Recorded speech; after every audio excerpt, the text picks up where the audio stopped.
반갑습니다. 황성수입니다.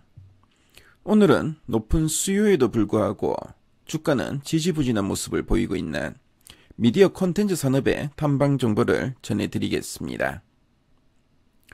오징어 게임을 필두로 전 세계인의 주목을 받은 K 콘텐츠는 올해 2023년에도 이미 더 글로리와 길복승 등의 콘텐츠가 글로벌 순위에 들었습니다. 전 세계적으로 K 콘텐츠의 높은 인기에도 불구하고 관련주들의 주가는 지지부진한 모습을 보이고 있습니다. 실적 성장세가 콘텐츠 인기 수준에 못 미치기 때문인데요. 그 주요한 원인은 수요보다 공급에 있다고 판단됩니다.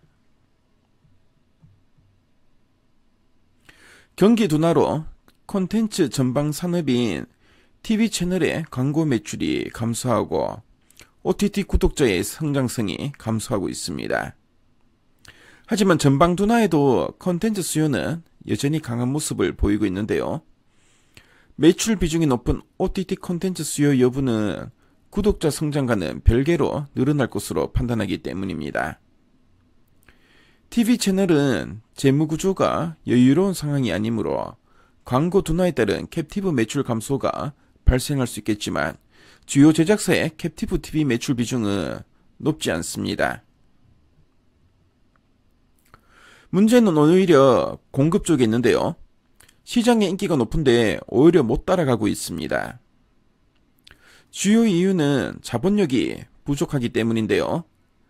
TV와 OTT가 리쿠버를 하고 수익성을 보장한다고 하더라도 콘텐츠 제작사는 선투자를 집행해야 하기에 재무적 부담이 존재합니다.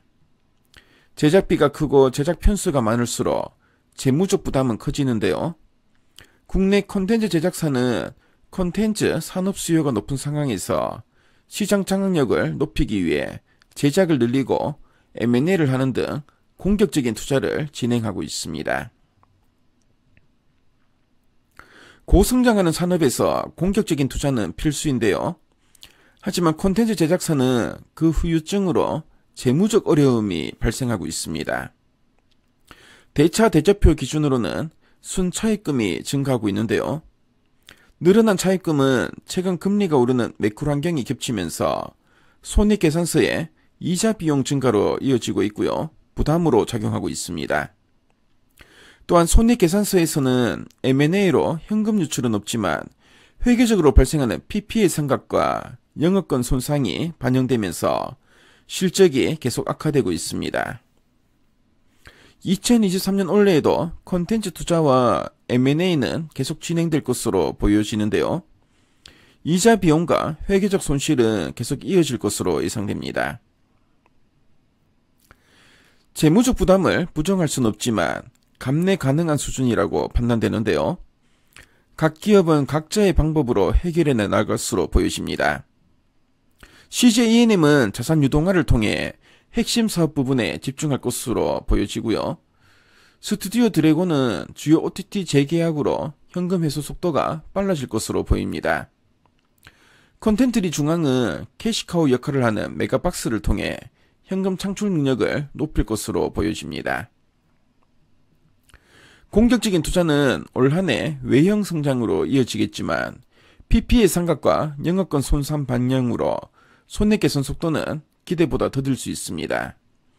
하지만 앞에서 언급한 비용은 현금 유출이 없는 회계상 비용으로 회사의 실질적 가치에 영향을 주지 않게 됩니다. 반면 캐시플로우 개선은 시작될 것으로 예상됩니다.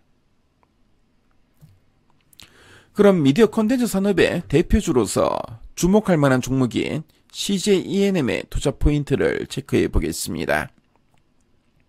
CJ E&M은 하반기 실적의 변호폭이 가장 클 것으로 기대됩니다. TV 광고 부분은 지난해 하반기부터 감소하기 시작했기 때문에 기저가 낮은데요.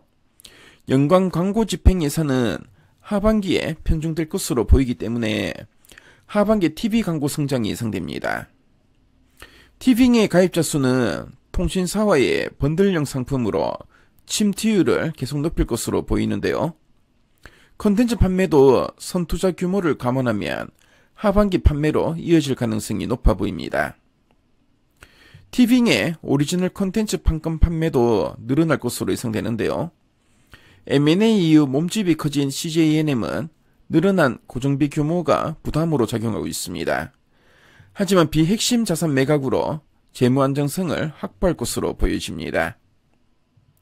미디어 콘텐츠 산업의 탐방 정보를 말씀드렸는데요. 지금까지 황성수였습니다.